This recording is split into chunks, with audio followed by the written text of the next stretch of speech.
morning from Cinnamon Velifushi, and we have a very exciting dive early this morning.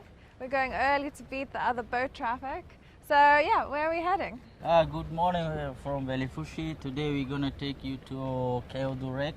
Yeah. This is just a small wreck which is sank just for snorkeling purpose in 5 years ago. So this wreck, the coral life, everything is quite amazing, especially on the top deck. So I hope you're going to enjoy there.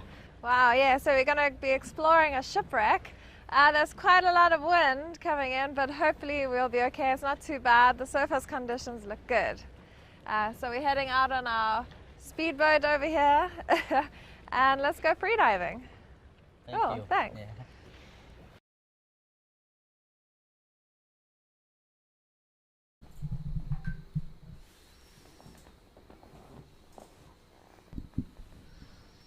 Good evening, good morning, and good afternoon. This is Divestream with Cinnamon, episode 3 of 6 coming to you from Velifushi.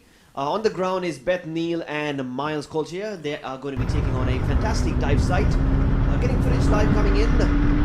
Delayed footage at least, that is. For me in the studio we have Nishan Pereira, marine biologist, co-founder of Blue Resources, as well as Vimukti Virtunga, wildlife biologist from Cinnamon Nature Trails. So the site that we're looking at is roughly about 10 minutes from the beautiful resort. We're going to be freediving today, rather than scuba. With Beth Neale, as you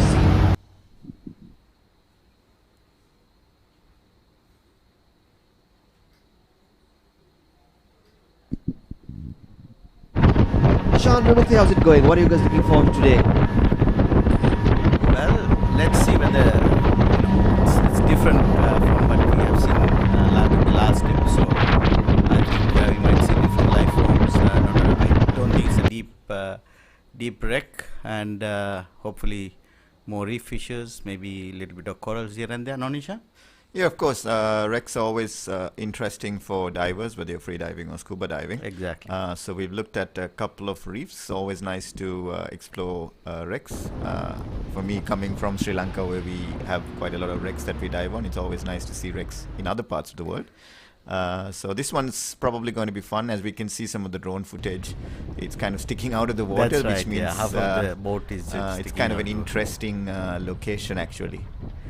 Now, one good thing about shipwrecks, whatever the hard things in the ocean, help for the congregation of increasing of the marine biodiversity. No, Nisha? Yeah, wrecks are fantastic kind of magnets for marine life. They provide kind of refuge for fish to hide in. So even on reefs, the reason you get a lot of fish on the reef is it provides a lot of hiding places. That's as well right. As for when you have small animals, it attracts other animals looking for food. So wrecks create a habitat. Different. Wrecks do that as well.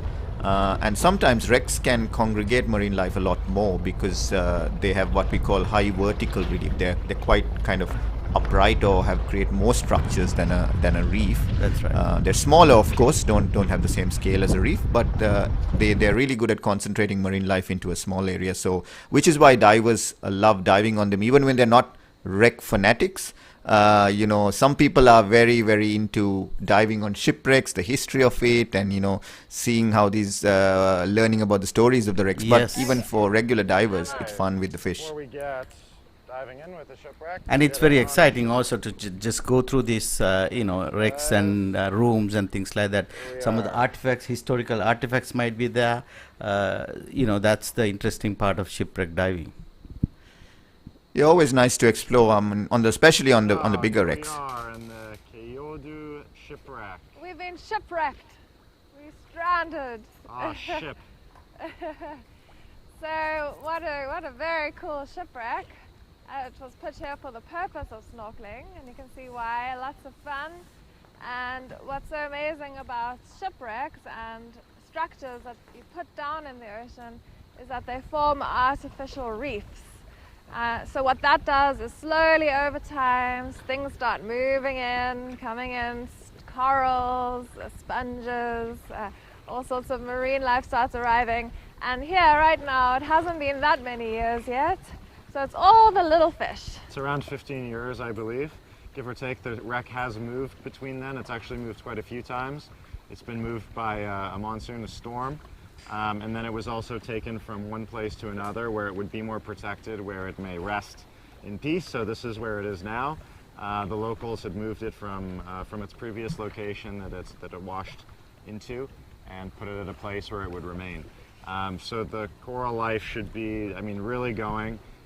Lots of little fish we expect, and it's a structure very much, so we can swim in there and check it out and see what's going on in there. Yeah. See what's left. So we'll see if we see any bigger things, but I'm expecting small things, lots of exploration. I'm hoping to find some treasure. I'm wearing my pirate suit, so who knows? What's your pirate suit? There might be some treasure down there with my parrots. The lucky parrots. So we'll see. You never know. I mean, lots of tourists visit here, so maybe one or two of them have dropped something that we can find by free diving. It's not very deep. The bottom, the shipwreck sticks out, so we're sitting on the part that sticks out, then slopes down, and the bottom of the back of the boat, the stern of the boat, is probably about 12 to 14 meters. So Yeah. really great for free diving. Let's go check it out. Cool. Arr, me mateys. All right, so as they prep for the dive.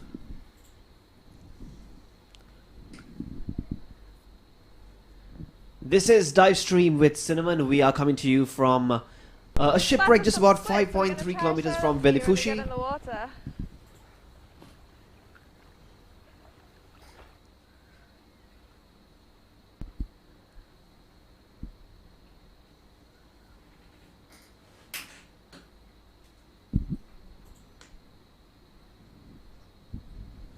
All right, so Nishan, tell me in terms of. I'm about to okay, get got more in Beth footage coming off from the me. shipwreck.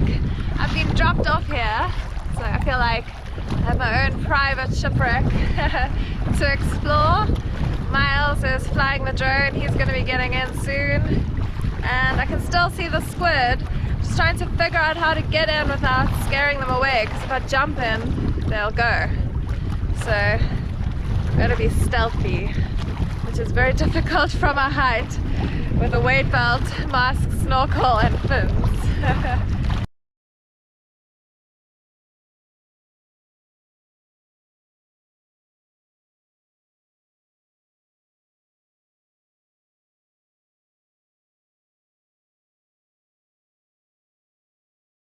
Okay, so I'm gonna get ready to get in, and hopefully the next shot you see will be of squid. So if it's not, I've chased them away, and I'm sorry about that. I'm trying my best not to. Okay, let me show you what the strategy is here. Trying not to drop anything overboard. So here I am, up quite high, so maybe not too high, maybe about 2 meters, meter and a half, and there's the squid swimming over there. So I feel like if I jump in here, that's my best bet. Going for it.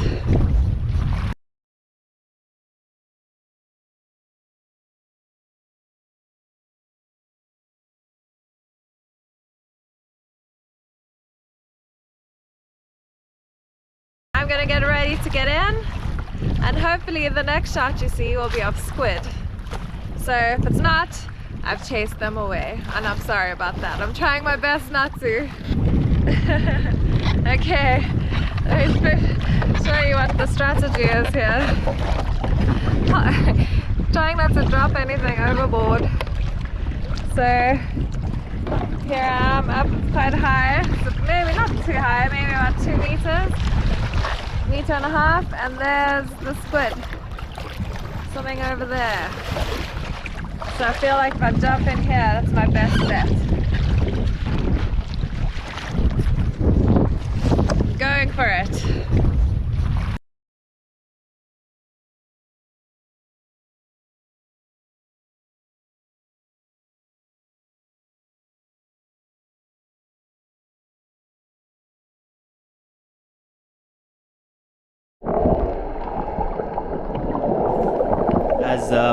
goes into the water. Reminder that this is coming to you just 5.3 kilometers from the beautiful Cinnamon Velifushi Maldives.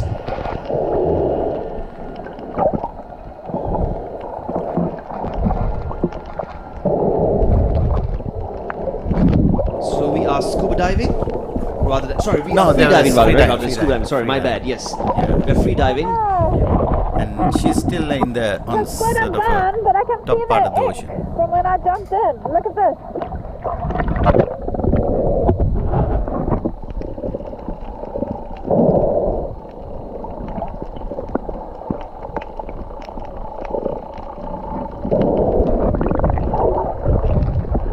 What are those things, Nishani, she's talking about? Not sure, no? I changed basically the you'll away, find- but there's other ink here. Yeah. She's trying to say something, but it's not clear.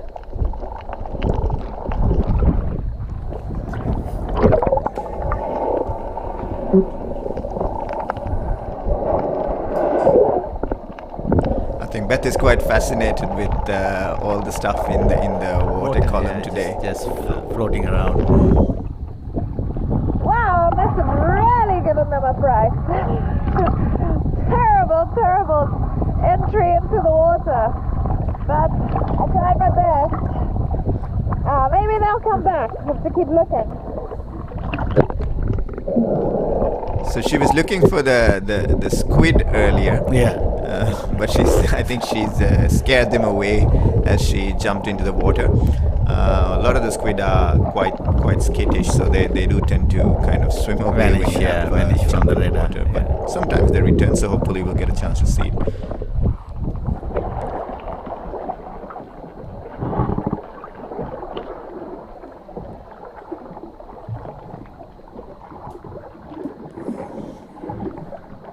A few crabs. So you'll find in a place like this, because part of the wreck sticks out of the water, you'll find animals from the intertidal zone. So on a shoreline, what you find in a rocky shore, for example, like those crabs, you will find near the waterline. That's right.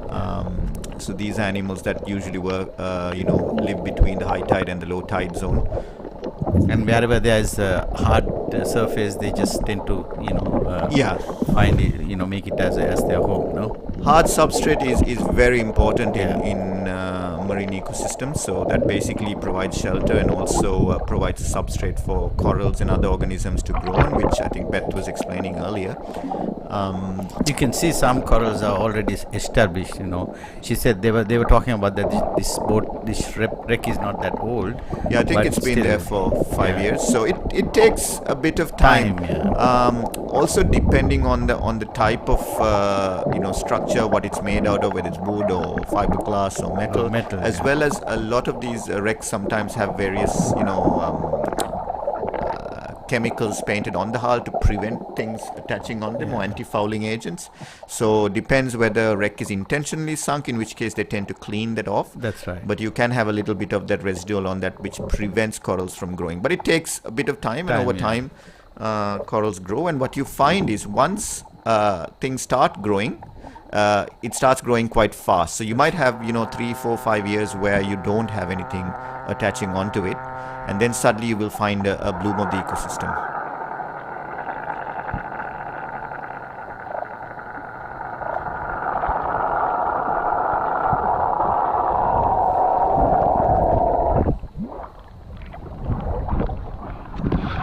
Wow. So, it seems like the deeper you go, there's like a coral sweet spot where the corals like to go, and then as you go more and more shallow, there's not as many. But just starting here at the bow, then we're going to move down and see what we can see on the way down. But how beautiful are those fish and corals? And they're all little juvenile reef fish.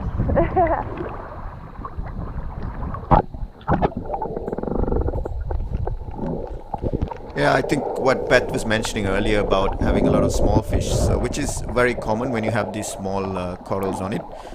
you will find usually things like damselfish, antheas. A lot of the smaller reef fish tend to kind of colonize wrecks first. Yeah, that's right. They and- are the first colonizers. Yeah, for usually over time you might get The things bigger like ones. sweet lips and groupers and snappers. Wrecks actually are very, very popular with groupers because they really like the holes and kind of, because groupers tend to like ledges and caves, and wrecks in the cargo holes or in the storage holes of shipwrecks or in the bridge section provide fantastic Hiding places for them to hide. And also hunting, because you have things like these glassfish or cardinal fish that kind of hang around those areas, and the groupers then use those as both refuge for themselves and hunting grounds for themselves as well. But it does take a few years, and sometimes you might have a few groupers that you don't see on a dive as well. They might be hiding deep in inside it. dark places. Yeah. The water is not as clear as yesterday. No, I mean you can see some murky part of the murky water in this around this wreck. No. Well, two reasons. Around wrecks, you can have a little bit of low visibility because you have silt deposits. So in the wrecks, in the structure itself, you have silt or sediment, sand particles that are floating in the water during rough weather and kind of deposit on the wreck. And those periodically get churned up, whether it's due to currents or waves, or even waves, sometimes when divers are moving around, so it reduces visibility. Also, this wreck, the location of it, it's kind of in the inner side of a reef lagoon inside the atoll. The reefs we looked at earlier were different. Now it's my turn to get in. Let's go check out how Beth is doing.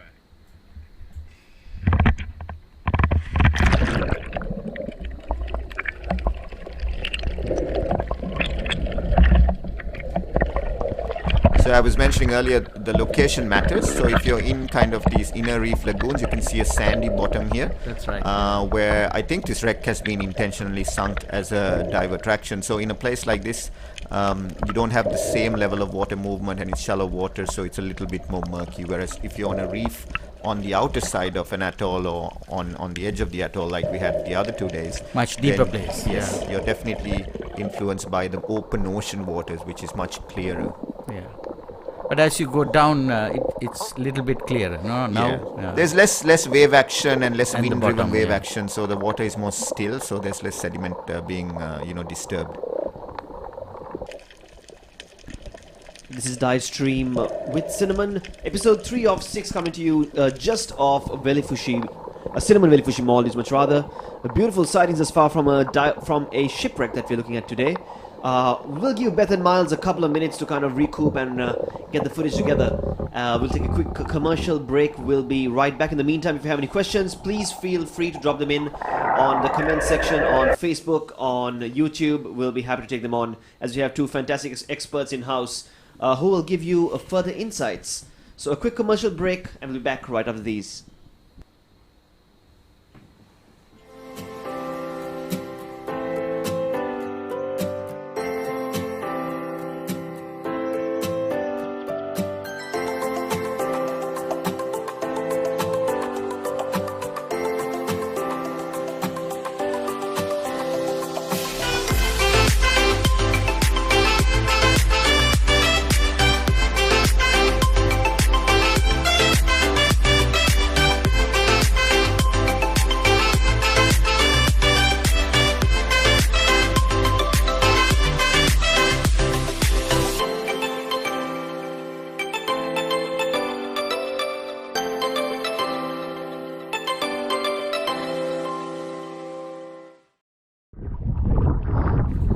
And we are back on air. This is the shipwreck site, 5.3 kilometers just off Cinnamon Velifushi. We're with Beth and Miles on ground, on water much rather. Underwater, if that makes more sense. A beautiful shipwreck sightings. We have with us in-house Vimukti and Nishan, two experts who will help us kind of figure out exactly what the sightings are, give a bit of more in-depth knowledge on the marine wildlife in and around. A question coming in from Robin Bree about the technology used right here. So this is actually a delayed stream. What we do is we have Beth and Miles take the captures, bring it to us on ground, and quickly process it and bring it to you on the live streams.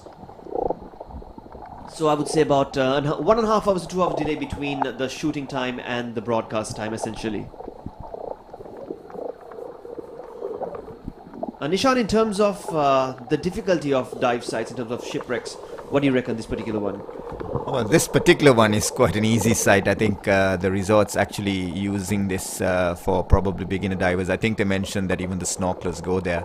So it's quite an easy, accessible site for everyone.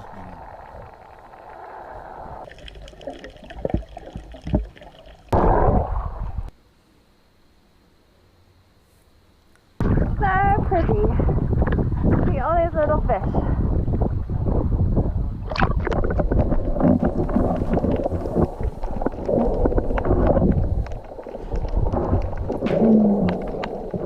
And as we predicted, I think most of them are little fish that you will see in this boat wreck. No, Nishan? Yeah, it's a very young wreck, as they said, 5 years. So you can just see the first kind of phases of coral communities settling on it. So what happens over time as it matures is you have phase shifts in the community. So you will have certain types of corals that colonize very early, which are the ones you see here.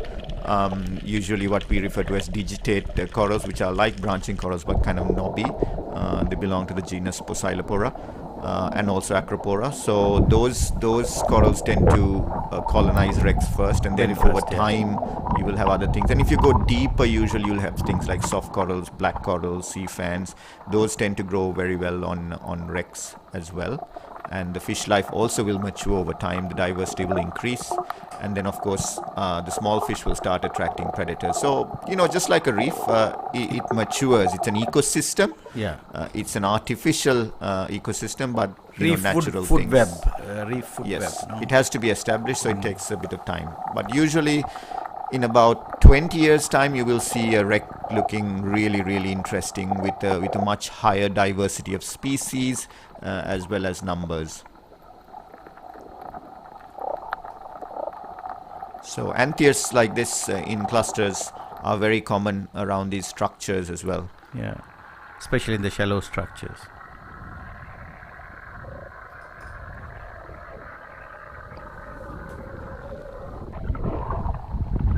Nice dive. What did you see? So we saw them seagullies in South Africa, but they all came to look at me. Fish are amazingly curious, so if you go down and you just chill, relax, keep still, then they usually come to you to come check you out.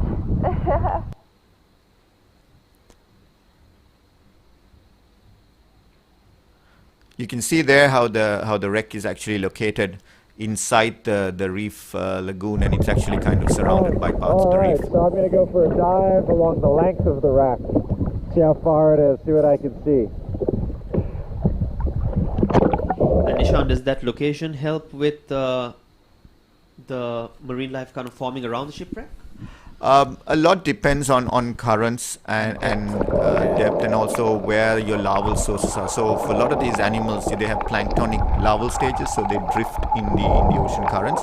So a lot depends on your alignment with currents. So it's a bit difficult to say. But if you plan out well, you can actually create artificial reefs. In today's technology, a lot of people are using old rail carriages.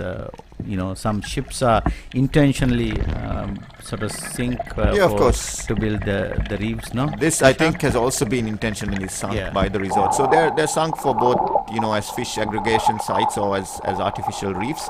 They're also sunk as dive sites for the tourism industry, because a lot of divers enjoy diving or snorkeling on shipwrecks.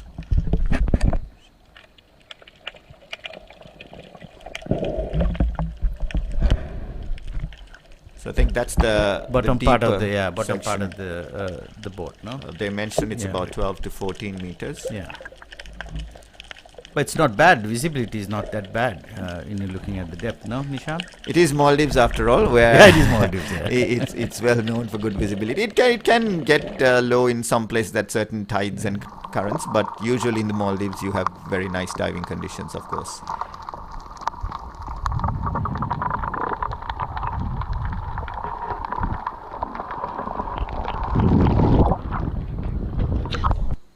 As you can see, the surface is a little bit choppy today. I think Beth mentioned it's a little bit windy today. You don't notice it as much here because it's quite sheltered.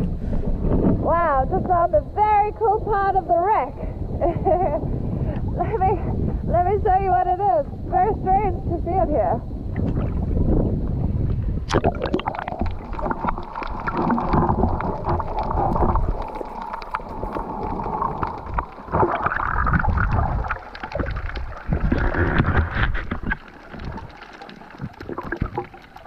I think the That's a resorts very interesting one. fixed a bike on top of the wreck as well. This is kind of very common. This is not necessarily from the artificial reef perspective, but when you have dive sites that are popular with recreational divers, and you have wrecks that are sunk by dive shops to create dive sites, people will add on little things like this to make it interesting. And it is quite amazing how divers find things that we don't find interesting on land very interesting underwater. Now that is my kind of bicycle. The only bicycle I'd like to ride. The best view ever.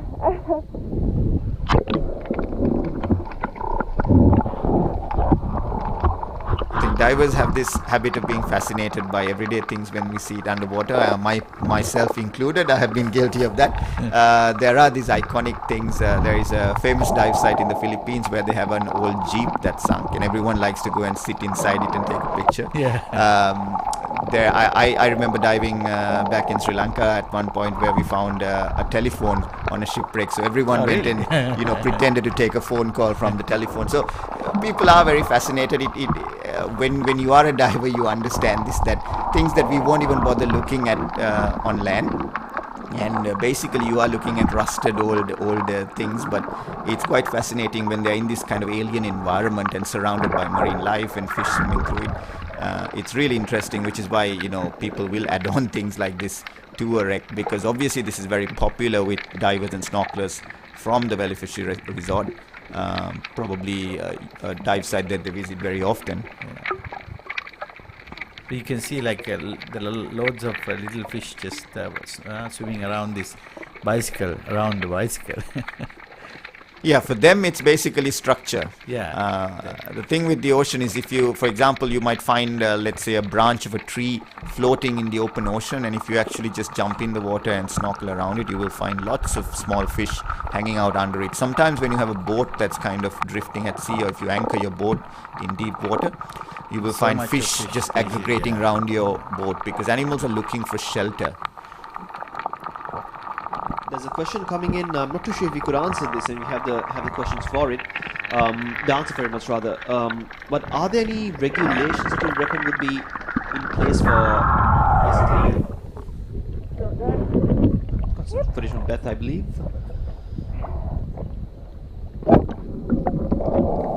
Yeah, regulations for artificial dive sites was the question. Would you happen to know anything about that nature? Yeah, most countries have various guidelines or regulations, best practice guidelines or regulations in terms of establishing artificial reefs, because like anything, even if you do it with good intentions, if it's located in the wrong place, or you use things that have toxic chemicals, then you can have negative environmental impacts. So most countries do have various protocols and regulations. You generally require certain approvals by relevant authorities, but usually these are followed, and these can be done. There are pathways to doing it, so you have to get environmental clearances or approvals to do those. These are fan corals? These are actually crinoids or feather stars. So they're actually related to sea stars, or what people often refer to as starfish. They're kind of related to them. So these are actually living animals that they look like they are attached, but they actually can walk around, especially at night. They walk around the reef with tiny feet. And the tentacles are what's extended here, which they use to capture bits of food from the planktonic matter in the water column. So the antheas you see here, I think we were explaining with Chitral on the first day, are really pretty animals, really pretty fish that are closely related to groupers. Wait for Beth to get to the surface and see what she has to tell us. I think those are called feather stars. But I could be wrong. They're beautiful. There you go, Beth, referring to the feather stars there. Feather stars, yeah. She was talking about feather stars.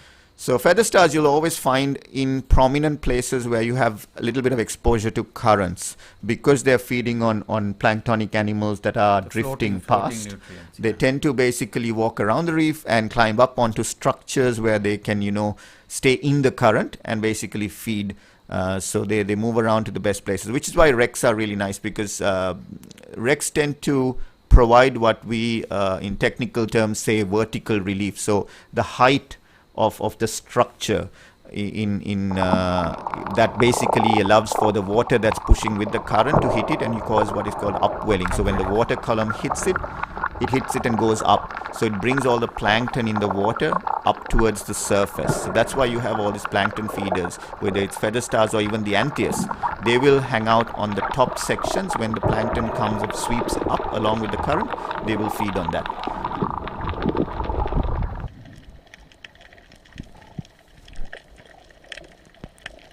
Now you will see the different part of the wreck, the interior sort of small rooms and things like that, maybe. No? Yeah, some of the piping and the engines and all of that. Yeah. Especially when scuba diving, how dangerous is it to kind of go into the cabins of the wrecks? Because it's not exactly easy to come out of it if in case you need to catch a breath. There are certain hazards, and so there are levels of training that you should undertake if you were to do what we call penetration diving, or penetrating into closed spaces.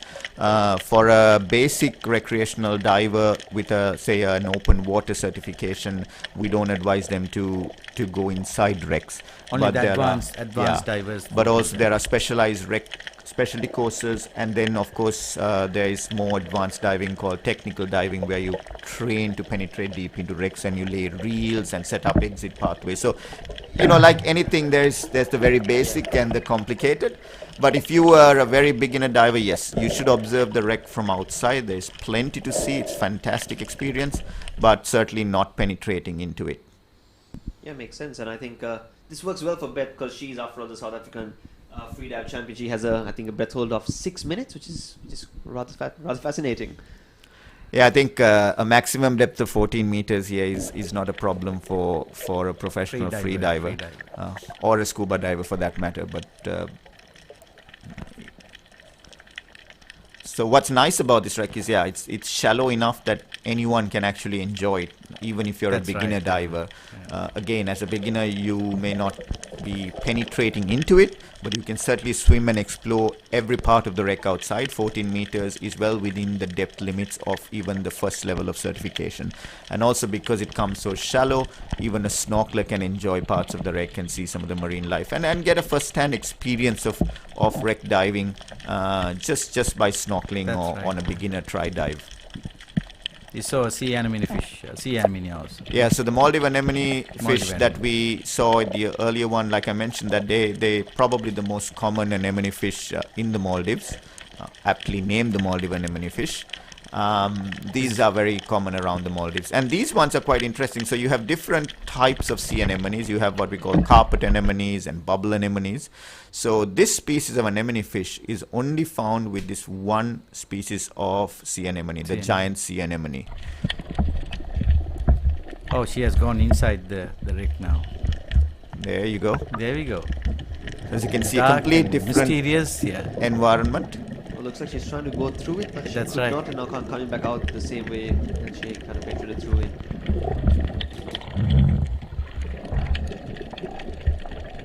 As someone with claustrophobia, it kind of freaks me out a bit. I'm not going to lie.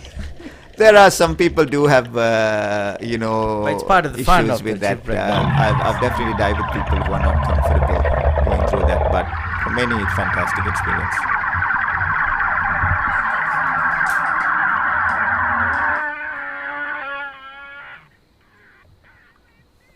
Turn around. The space is too small.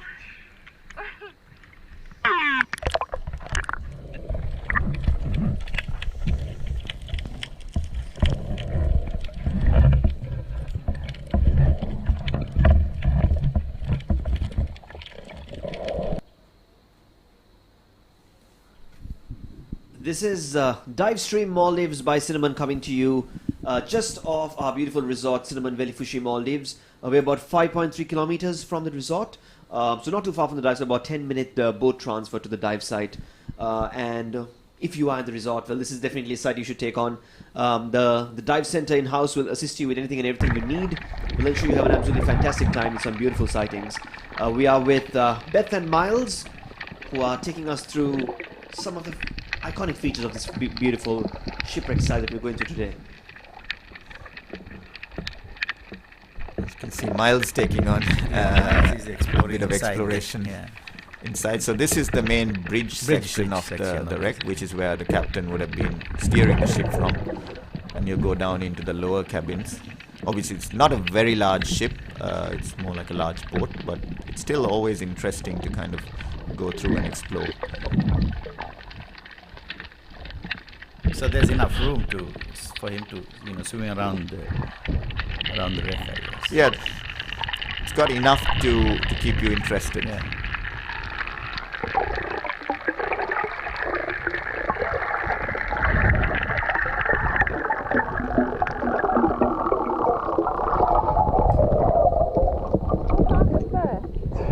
I found it first.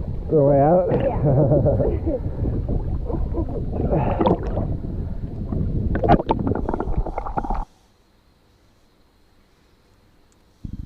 Run me through the process, because I kind of noticed that when they go deeper into the waters while they free dive, they kind of hold their nose to, is it to stabilize?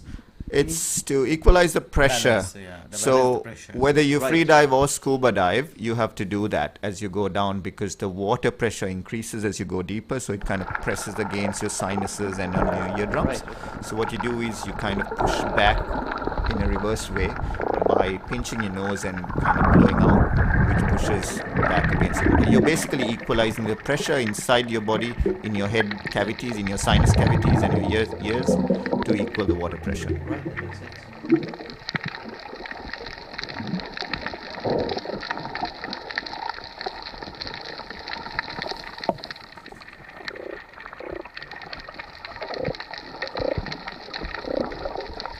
What are those barnacles? There are a lot of barnacles in some parts of the There wreck. are in some parts of the wreck. There are also on the side you can see what are called ascidians or tunicates, which are actually animals that act like they're similar to sponges.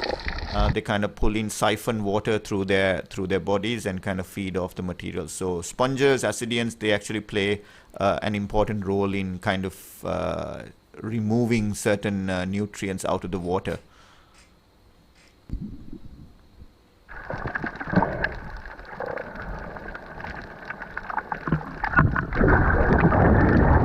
So again, you can see all the different kind of parts of the cargo holds of the vessel. So these are areas that animals will main use deck, yeah. for hiding. If you usually have big fish around these, they tend to be hiding in those holes. I think every diver has had moments where they've gone to look inside and you found like large grouper, which is quite fun. They're not dangerous, but you get startled sometimes as much as the fish is startled. I think I've personally been startled by some very large fish inside them, but they're harmless. They just move on. They're as startled to see you as you are to see them.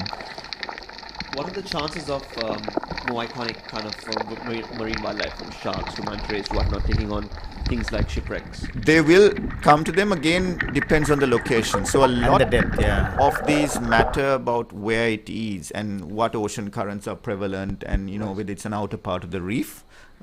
So if it's in the right location, yeah, of course, mantas will come, eagle rays, sharks.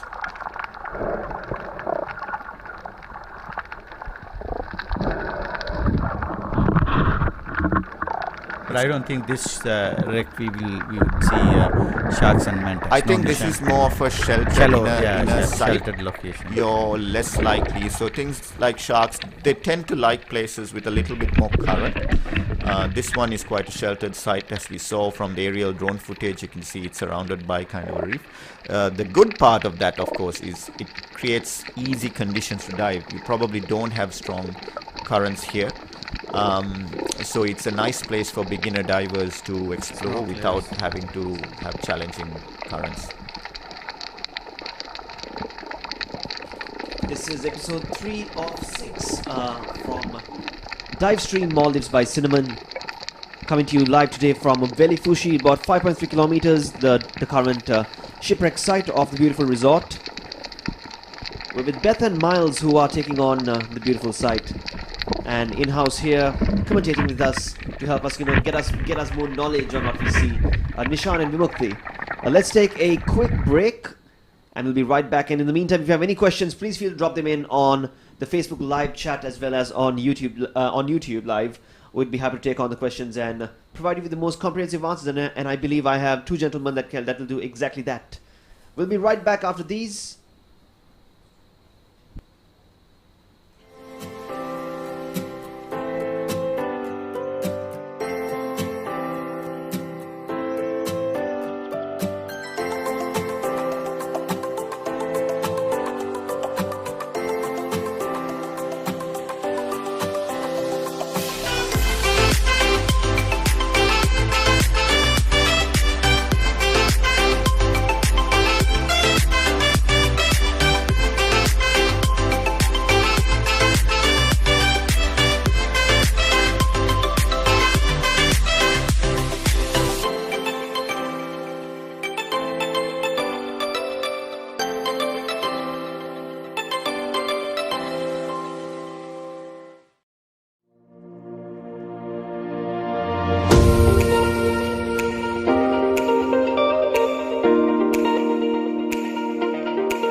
And we are back with Beth and Miles. This is Divestream with Cinnamon, coming to you just off the beautiful Cinnamon Velifushi Maldives, a beautiful site that we're taking on, a shipwreck. Some lovely sightings thus far. In-house with me is Vimukti and Nishan, experts in the field of marine biology that will help us kind of understand better on what we see rather than just the fish for their beauty, but more into exactly what they are.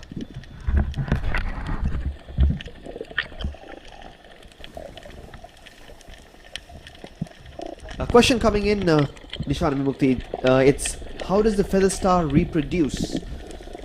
So just like land animals, a lot of these animals produce, there's males and females, and there's eggs and sperm that they release into the water column. Same with corals as well. So corals spawn into the water column, and the fertilization of the eggs happens in the water column. And they drift and find the sort of hard substrate so that it will grow. Yeah, That's so how some it of grows. these animals also have synchronized mass spawning. That's right. So they use It's very environmental fascinating. cues like certain moon phases or tides, and they'll release eggs and sperm into the water at the same time to increase their chances of them fertilizing.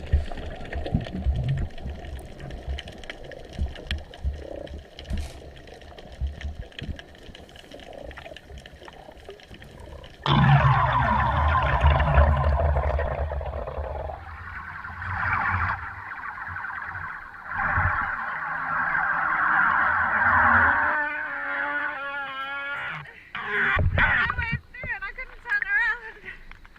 The space was too small.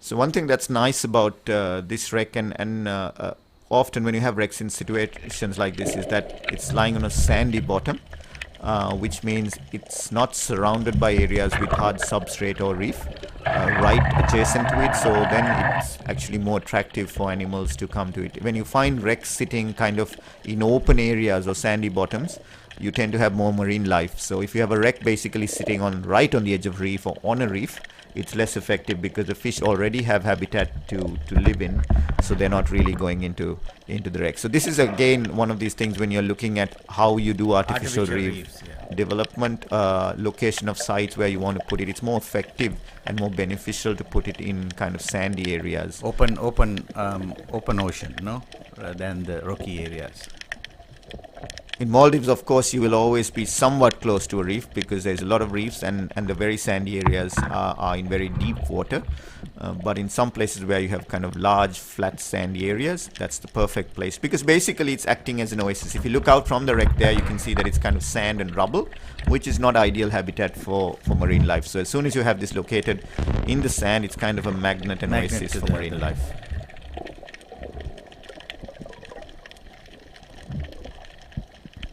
A question coming in from Ed, want to know about the excursions. Yes, this particular one is offered by the beautiful, into the beautiful shipwreck from the dive center itself at the resort at Velifushi.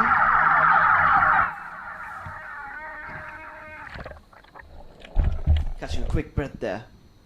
One breath bet, as she's called on her Instagram.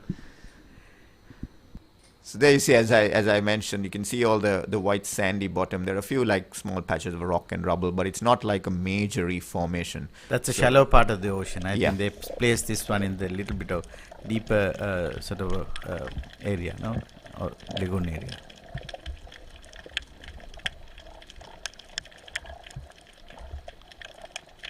Anemone fish or clownfish are always firm favorite amongst divers and snorkelers. I think probably the most recognizable marine fish. Pretty sure Finding Nemo has something to do with the whole. It certainly had its impact in popularizing marine life and coral reef animals. And it's a fantastic subject for photographers too, no? It's they're a great subject for photographers for certain.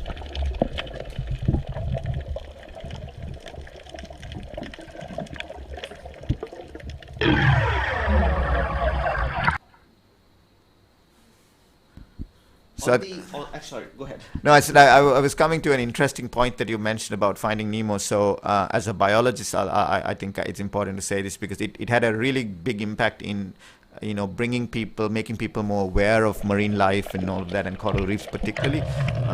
Unfortunately, it also had a little bit of a negative where a lot of people want to have these clownfish in home aquariums. So it really led to a heavy fishing industry for this fish. So what I would encourage with people with any wildlife is it's always nice to go and see these animals in the wild, observe them in the natural settings, and respect the rules of nature and not disturb them too much, and then observe them in that way rather than kind of looking at extracting them out of the ocean, because this is where they belong, and this is where they are part of a large ecosystem and they're not in isolation out of that system. So that is our responsibility. In diving we always say, take only pictures and you leave only bubbles, just like you say take pictures and leave footprints. We leave bubbles underwater because you always exhale, and take just the pictures and let the fish be on the reef where they belong.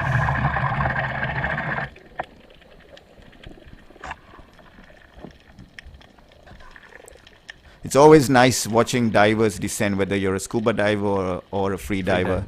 It's something I always enjoy when I'm usually if I'm the first person in the water, I love looking up and seeing the other divers kind of coming down with the sun in the backdrop. It's a fantastic photo opportunity when you're a photographer as well.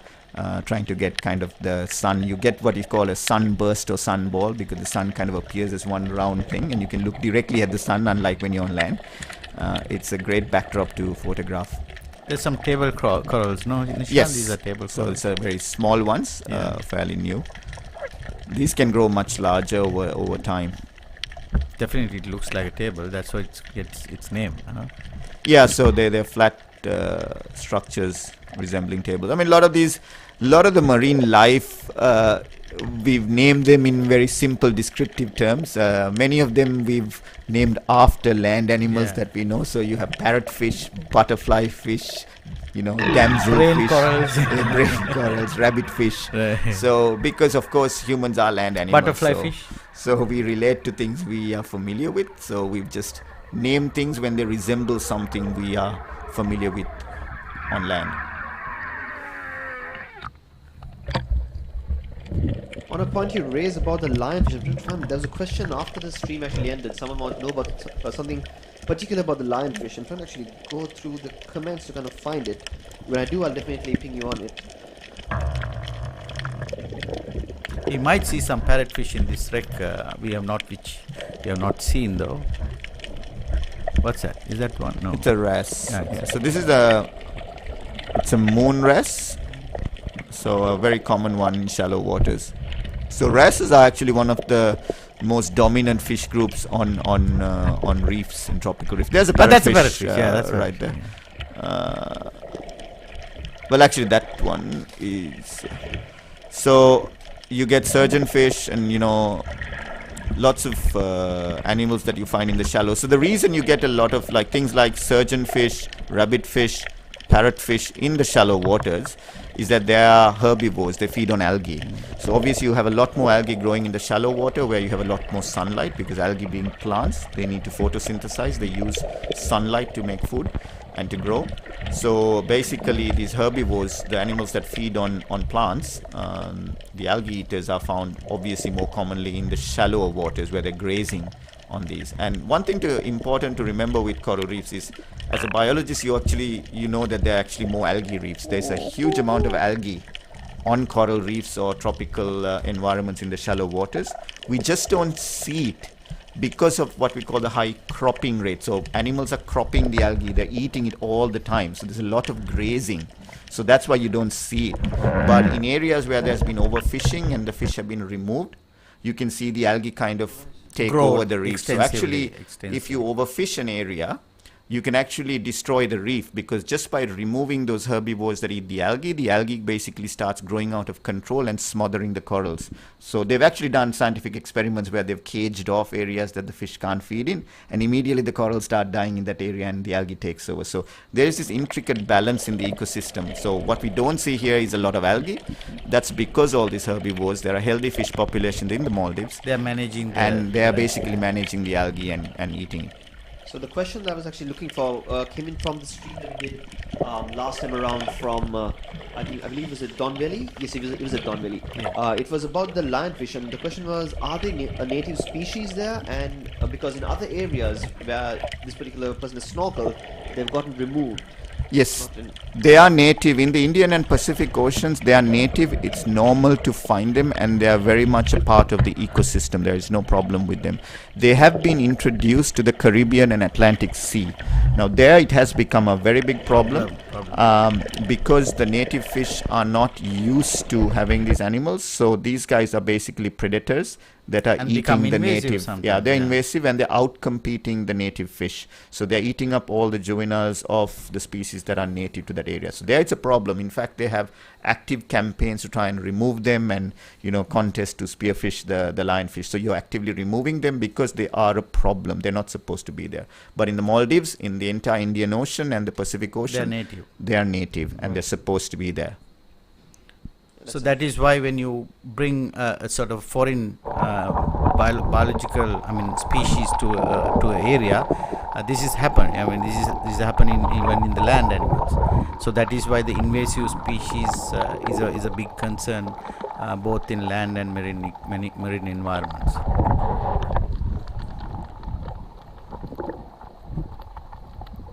Which is why, with fish, there has been even on freshwater where people have, certain types of fish. That's right, I know the knife fish has got introduced in many countries. The tilapia, some of these actually come as aquarium fish, and then people just release them into the water sometimes, saying, I don't want to keep the fish and I don't want to kill it, so I will release it. That's a really bad thing to do, because you introduce this species.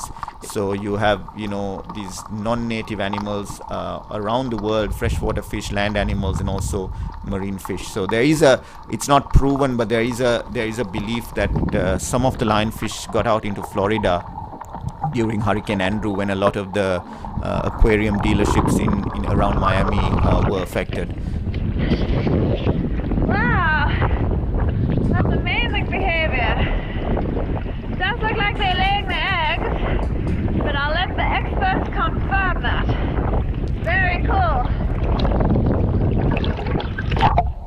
Yeah, that was breeding. Yeah, breeding. interesting. We were talking about a different subject, but let's just switch to explain what Beth was saying. Yeah, that's definitely the damselfish, the sergeant majors, guarding an nest with the eggs. So what they do is they lay the eggs on the substrate, and then what they do is they swim and fan the eggs. So you will see the parent basically swimming and fanning the eggs with their tails. That's to keep it well aerated and make sure there is good oxygen supply around the eggs.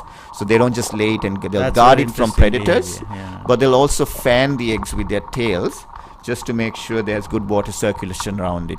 It's really interesting to see. You will see these animals. Damselfish are very, very common when they do that.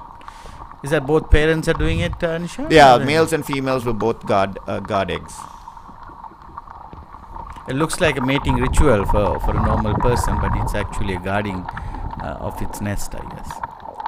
Oh, look at that's a beautiful sight. You will also see sometimes mating when both animals are interacting with each other. So they will also kind of do courtship rituals. And for some fish, you have these mass spawning aggregations. I mentioned earlier that we had, for corals and things, mass spawning. But you also have large reef fish like snappers and groupers coming together. So fish from many kilometers away will take certain environmental cues, again tides and lunar cycles, and they will congregate to certain locations of the reef, thousands of fish of that species, and they come together, and then they basically swarm together, and they release eggs and sperm into the water, clouds of eggs into the water, and they kind of chase each other around, and these big spawning aggregations. And then of course the predators know this as well, so they come in and went as well, which is fantastic to see. Unfortunately, in some places humans also understood this behavior, and they have gone into those areas and overfish large numbers of fish when they congregate. So there was a big problem like this with a fish called the Nassau grouper in the Caribbean, and then of course they banned fishing for that species, and it's making a recovery now in the Caribbean islands.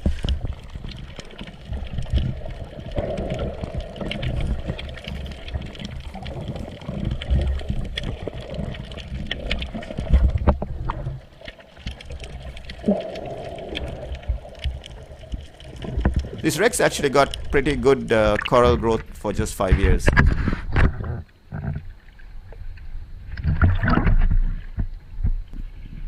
Bidding farewell. This is Divestream with Cinnamon, episode 3 of 6. We are coming to you from just off the beautiful Cinnamon Velifushi Maldives, about 5.3 kilometers off. This is a shipwreck site that we're looking at. And while we got a bit of time, we'll remind you we'll be back again tomorrow, because we'll be having a quick transfer to Cinnamon Hakurahura tomorrow, and we're going to be sighting some manta rays. That's a plan. We have 2 sites in mind, and manta rays are what we're going to be looking for. That's going to be very interesting, huh? Yeah, it would be nice. We had a short sighting, I think, Yesterday. on video Yesterday. on day Elido. 2 Elido, on Don Valley, I think, Don yeah, Valley, on the Don scuba. Valley. So yeah, if they can get to a manta cleaning station on the right tide, it's very important to be there at the right tide cycle. But these are things that the local dive shops know very well. Yeah. Hopefully, we can see some mantas.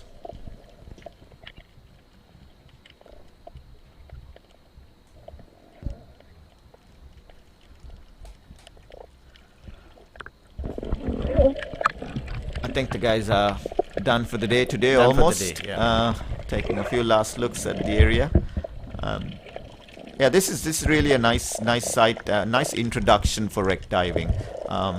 Like I mentioned earlier, there's different levels of every type of diving, and there's very challenging wrecks. A lot of the wrecks tend to be a little bit deep, so it's not common for beginner divers or snorkelers to have access to a shipwreck to dive or explore or snorkel. So this is really nice because even if you're a first timer, you can kind of explore a wreck. Get the feeling of it, get the feel of wreck. And with Wreck the easy diving. conditions, it's not only is it easy for anyone, even if you're an experienced diver, if you just want to just play around with some macro photography with the small animals, you can do that. If you're on scuba and spending a bit of time on the bottom, you will find a lot of small animals on these, lots of scorpion fish, frogfish. They are very common on wrecks even in the Maldives if you just spend a bit of time. It's a little bit harder with free diving, but if you were on scuba and doing some photography.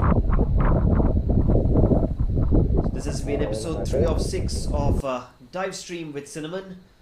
Beth and Neale have done a fantastic job with this beautiful shipwreck site, just off Cinnamon Velifushi Maldives, 5.3 kilometers off. And if you are planning on visiting, make sure you drop by Dive and Sail, the dive center. That they'll be more than happy to assist you with getting you to this beautiful site. With me is Nishan and Vimukti. Thank you very much, gentlemen. It's been absolutely fun. And we'll be back again tomorrow. Hakura Hura, Manta Rays. That's the plan. Looking forward to it. Looking forward.